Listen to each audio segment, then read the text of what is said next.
네, 저희가 8번째로 준비한 소식은 오늘의 5위 뉴스입니다. 직권남용과 강요 등으로 재판을 받고 있는 최경환 의원이 판사로부터 전화 좀 그만 오게 해달라 이런 항의를 받았다고 합니다. 어떤 내용의 전화였길래 재판장이 이렇게 항의까지 한 걸까요? 김태현 변호사, 일단 최경환 의원이 지금 어떤 혐의로 재판을 받고 있는지 좀 소개를 해주시죠. 최근 들어서 가장 유명한 죄명입니다. 네. 직권남용 권리행사 방해. 직권남용. 온 국민이 다 아는 죄명 아닙니까? 네. 그러니까 최경환 의원도 그 죄로 이제 기소가 된 건데, 2013년에 중소기업진흥공단이라는 공공기관이 있습니다. 네. 거기에 본인의 지역구 사무실에서 일하던 인턴, 그러니까 사실상 최경환 의원은 이제 비서를 일했다고 하는데 그 사람이 그 중진공에 지원을 했는데 네. 그 신입사원으로 본인의 어떤 밑에서 일했던 사람을 채용을 하도록 중진공에 압력을 넣은 혐의다. 이런 혐의로 기소가 된 거죠. 그렇군요. 말하자면 한 공기업에 자기가 아는 지인을 취직시켜달라고 압력을 넣은 혐의로 지금 재판을 받고 있는 거군요. 근데 지금 재판이 진행 중인데 재판이 한창 진행 중인 재판정에서 판사가 피고한테 그런 얘기를 했다는 거 아닙니까? 전화 좀 그만 오게 해주십시오. 네. 도대체 왜 이런 말을 하게 된 겁니까? 그러니까 이제 최경환 의원이 이런 얘기를 했던 것 같아요. 저 사실은 해서는 안 될 얘기인데 공정하게 해주십시오 이렇게 얘기한 겁니다. 재판 과정에서 예, 판사에게 그렇죠. 예. 공정하게 좀 봐주십시오. 네. 기분이 나쁠까요? 안 나쁠까요? 네. 아니 왜냐면 판사는 당연히 공정하게 재판을 하는 건데. 그러니까 이 얘기는 판사 입장에서는 내가 지금 불공정하다는 그렇죠. 얘기인가 이렇게 받아들일 수 굉장히 있겠죠. 기분 나쁘지 않겠습니까? 네. 그러니까 판사가 이제 김유성 부장판사 뭐라고 얘기를 하냐면 공정하게 해달라니까 내가 드리고 싶은 말씀이 있는데 네. 저한테 자꾸 공정하게 해달라는 전화가 온다. 정치적 고려 이런 얘기 하는데 주변 분들이 그렇게 하지 않도록 해달라 이런 얘기를 한 겁니다. 예. 그러니까 원래는 김처 부장판사가 저 얘기를 하고 싶진 않았던 것 같아요. 그냥 본인만 알고 이제 본인 선에서 정리를 하려고 했던 것 같은데 오히려 최경환 의원이 공정하게 해주십시오 판사님 이러니까 공정? 나한테 전화나 안 하게 좀 해주세요. 이런 얘기를 한 거죠. 네. 그러니까 최경환 의원은 굉장히 부적절한 얘기를 저는 공판장에 했다고 봅니다. 판사가 당연히 공정하게 재판하지 공정하게 안 하는 판결하는 판사가 어디 있어요? 그렇군요. 말하자면 그런 얘기군요. 최경환 의원이 상당히 힘이 있는 사람 아니겠습니까? 네. 주변에 아는 사람도 많을 거고요. 그런 지인들이 판사에게, 부장판사에게 전화를 해서 좀 잘 좀 봐주십시오. 예. 이런 부탁 전화를 많이 하는 모양이에요. 그렇죠. 그 전화와 최경환 의원이 직접적인 연관인지 간접적인 연관인지 아무런 연관인지는 알 수는 없으나 네. 어쨌든 최경환 의원을 지지하는 사람들 지역구에 많을 테니 그럴 수도 있겠네요. 많을 테니 네. 그러니까 정치인 관련 재판 같은 게 저런 경우들이 많아요. 보면 네. 검찰장 전화해서 우리 의원님 이렇게 지지자들이 전화할 수 있겠네요. 그렇죠. 지지자들 할 수 있는 거죠. 그러니까 그런 것들이 시달리니까 판사 입장에서 보면 그건 아주 못하게 하세요. 네. 저는 판결 공정을 합니다. 이런 얘기를 한 거죠. 그렇군요. 보면 저 부장판사 입장에서 보면 참다 한 얘기일 수도 있어요. 이런 일이 그렇게 흔한 일입니까? 예를 들면 이 담당하는 판사에게 뭐 국회의원이건 아니면은 공직에 있는 사람들 지인들이 전화해서 좀 봐주십시오 하고 하는 게 사실 부정적인 청탁으로 받아들여질 수 있는 그런 여지도 있지 않습니까? 그거는 이제 판사가 어떻게 받아들이냐는 건데, 네. 부정적인 청탁일 수도 있고, 읍소일 수도 있고, 예. 읍소와 청탁은 다 종이 한 장 차이 아니겠습니까? 여기 이제 그 전화를 받는 판사가 어떻게 받아들이냐, 그리고 그것이 실제로 실행이 됐느냐의 얘기인 거죠. 네. 그거 차이인 거죠. 이재명 차장 많은 사람들을 그동안 취재를 해왔으니까요. 최경환 의원 하면은 친박계 상당히 핵심 중에 핵심 아니겠습니까? 예. 박근혜 전 대통령 사건 때문에 지금 힘이 많이 빠져 있긴 하지만 예전에 최경환 의원 상당히 호령하던 그런 권력이었죠. 좀 본인이 좀 조심해야 되지 않을까 하는 생각도 드는데요. 어떻게 보십니까? 아까 김태현 변호사 말하셨지만 최경환을 직접 청탁을 요청했는지 아니면 지지자들이나 혹은 아는 지인들이 사실 최경환 의원이 박근혜 정부 시절에 가장 실세였죠. 네. 누가 뭐라고 해도 2인자였고 오직하면 박근혜 정부의 경제 정책을 박노믹스가 아니라 우리 최경환 이름을 따서 노믹스가 네. 이름을 질 정도로 그렇게 하여튼 경제 정책뿐이 아니라 정부 정책 전반적으로 굉장히 큰 영향력을 미쳤었고요. 또 여당 원내대표도 했었고 그렇기 네. 때문에 사실은 최경환 의원으로부터 도움받는 사람들 많이 있었겠죠. 아마 그 사람들이 자발적으로 했는지는 정확히 알 수 없지만 사실 그 판사에게 저런 얘기를 들었다는 것 자체는 조금 어쨌든 굉장히 관록이 높은 정치인이고 이미 장관을 2번씩 했고 부총리를 지낸 사람으로서 좀 좀 경솔하지 않았나 이런 생각이 듭니다. 그렇군요. 일단 이 얘기는 좀 해드리고 넘어가겠습니다. 최경환 의원은 해당 사람들을 모른다고 이렇게 해명을 했습니다. 일단 최경환 의원은 또 다른 경고장을 눈앞에 두고 있습니다. 바로 친박 청산입니다. 오늘 류석춘 자유한국당 혁신위원장의 얘기 먼저 들어보시겠습니다. 소위 우리가 친박이라고 부르는 분들이 대통령의 그런 실패를 왜 방치했느냐 적극적으로 따져봐야 될 수 있을 것 같고.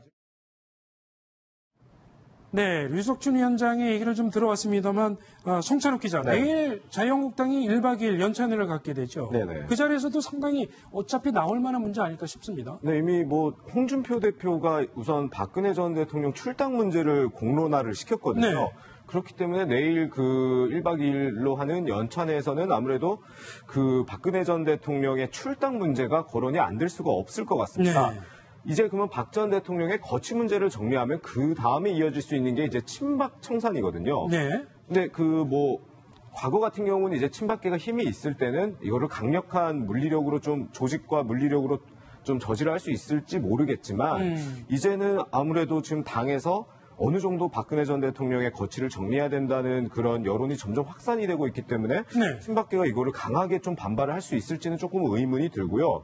그리고 아무래도 이제 박 전 대통령 거취 문제가 정리가 되면 제일 타겟이 될 수밖에 없는 사람이 서청원 의원과 최경환 의원입니다. 그렇죠.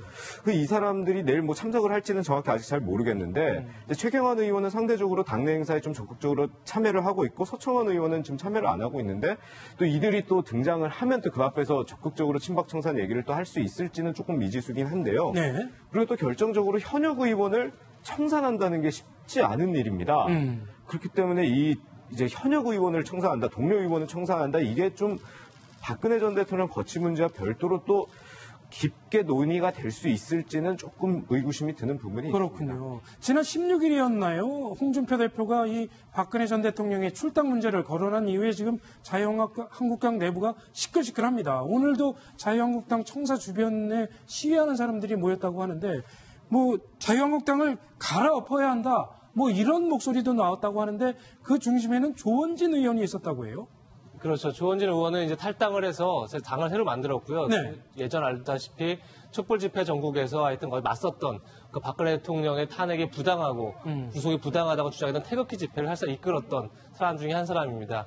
조원진 의원을 중심으로 해서 지금 태극기 집회 추동 세력들이 지금 한국당 앞에서 굉장히 연일 시위를 하고 있습니다. 네. 한국당에서 홍준표 대표의 인적 청사에 반발하면서 박근혜 대통령 무죄다. 하여튼 빨리 석방해야 된다. 이런 주장을 계속 하고 있는 상황입니다. 그렇군요. 지금 앞으로도 계속 시끄러워질 것 같은데요. 소정석 국장. 네. 지금 홍준표 대표로서는 당을 빨리 장악해야 되는 그런 상황에 있는데 이렇게 시끄러워질 수밖에 없는 박근혜 전 대통령의 출당 문제를 지금 꺼낸 그런 속내는 뭘까요?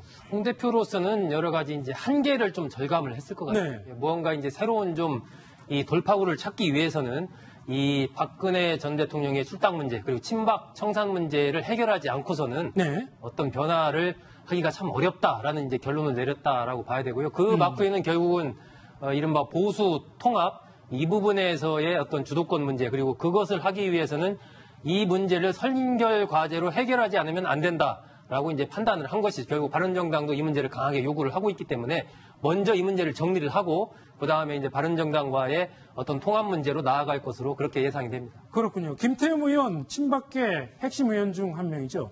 최종심이 확정될 때까지 출당 같은 징계를 할 수 있는 그런 당규 규정이 없다. 좀 더 기다려야지 지금은 시기가 아니다. 이렇게 주장을 하고 있는데요. 어떻게 보십니까? 김태흠 변호사. 이 김태흠 의원 이런 주장 타당성이 있다고 보십니까? 무죄 추정의 원칙이 있기 때문에 사실은 최종심 확정될 때까지 유무죄가 완벽하게 확정된 것은 아니죠. 근데 다만 네. 홍준표 대표가 얘기하고 있는 부분은 법적인 유무죄 문제가 아니거든요. 정치적인 책임을 얘기하는 것입니다. 네. 그러니까 설사 최종심이든 1심이든 2심이든 최종심이든 박근혜 전 대통령이 형사재판에서 전부 무죄가 된다고 하더라도 일단 탄핵 심판에서 파면이 됐고, 즉 네. 정치적인 어떤 문제점이라든지 책임에 대한 것들은 헌법재판소에서 이미 나온 것이기 때문에 유무죄랑 상관없이 정치적인 책임을 져야 된다. 이게 이제 홍준표 대표의 주장이기 때문에 그렇기 때문에 김태형 의원의 저 주장은 좀 결이 좀 다르지 않습니까? 네. 상당 기간 홍준표 대표와 저 친박들 간의 좀 내용은 좀 불가피할 것 같습니다. 전 이번 논란이 어쨌든 홍준표 대표가 사실 스탠스를 다 바꾸면서 논란을 키우고 있는 측면이 있다 이런 생각이 듭니다. 왜냐하면 예. 홍준표 대표가 어쨌든 대선 국면에서는 박근혜 대통령 출당 이런 것에서 선을 딱 긋고 지금 중요한 거는 어쨌든 보수를 다 안고 가는 거다. 그리고 그 대선 과정을 통해서 하여튼 보수를 대연합시켜야 되는 거고 또 하나는 박근혜 대통령은 이미 없다. 그러니까 친박 자체가 존재하지 않는다라는 얘기를 여러 차례 했습니다. 네. 근데 갑자기 이제 또 다시 스탠스를 바꿔서 지금 아까 수정석 국장 얘기했지만 아무래도 내년 지방선거를 염두에 두고 지방선거 앞서서 어떤 보수 대연합을 이루려면 어쨌든 친박과 선을 좀 그어야겠다 이런 생각을 한 것 같은데 네. 갑자기 입장을 좀 바꾸면서 지금 당내 논란이 더 커지고 있지 않나 이런 생각도 듭니다. 그렇군요. 올해 초에도 사실 친박 청산 문제가 새누리당을 뒤흔든 적이 있었습니다. 임명진 비대위원장의 혁신 칼날에 맞선 친박계 좌장 서청원 의원의 얘기를 한번 들어보도록 하겠습니다. 박근혜 대통령과 함께 국회의원 직을 내려놓는 것도 아니고 국민 앞에 무엇인가 책임을 지는 모습이 우리가 정당으로서 또 구성원으로서 마땅히 해야 되는 일이 아닌가. 제가 며칠 전에 할복하라고 임명진 위원장이 말씀하셨는데 제가 할복하지 않았습니다. 목사님, 제가 언제쯤 할복하면 좋겠습니까? 저를 썩은 종량이라고 하셨는데 정말 목사님, 이거는 저에게 하신 말씀이 아니죠. 목사님이 어떻게 성직자신데 성직자는 사람을 살리는 역할을 하시고 동물한 사람은 도민인데 어떻게 할복하시라고 하십니까? 손석국 국장, 네. 저 당시에 상당히 분위기가 뜨거웠습니다. 친박 청산 문제를 두고 대립이 상당히 극한으로 치달았었는데요. 이번에는 과연 친박 청산 제대로 정리될 수 있을까요? 어떻게 전망하십니까? 저 때는 이제 서청원 의원이 임명진 비대위원장을 일종의 모셔오면서 그 당시 이제 면접 비슷하게 사전에 네. 그런 부분에 대해서 내락 같은 걸 바꿔서 왔는데 막상 그렇게 친박 청산에 나서니까 이제 굉장히 인간적으로 강하게 반발을 했던 건데 네. 저는 홍준표 대표가 이 이슈를 굉장히 앞으로 계속 키울 것으로 봅니다.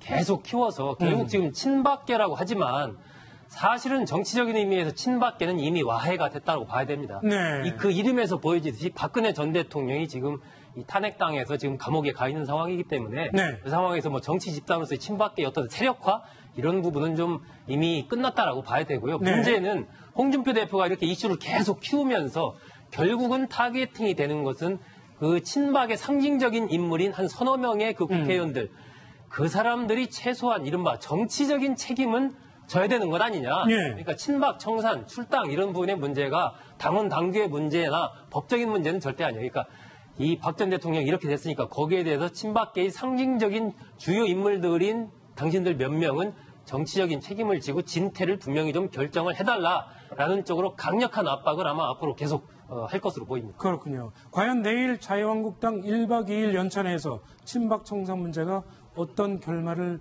내릴 수 있을지 지켜보도록 하겠습니다. 다음 뉴스, 뉴스탑10이 9번째로 준비한 소식입니다. 보시죠.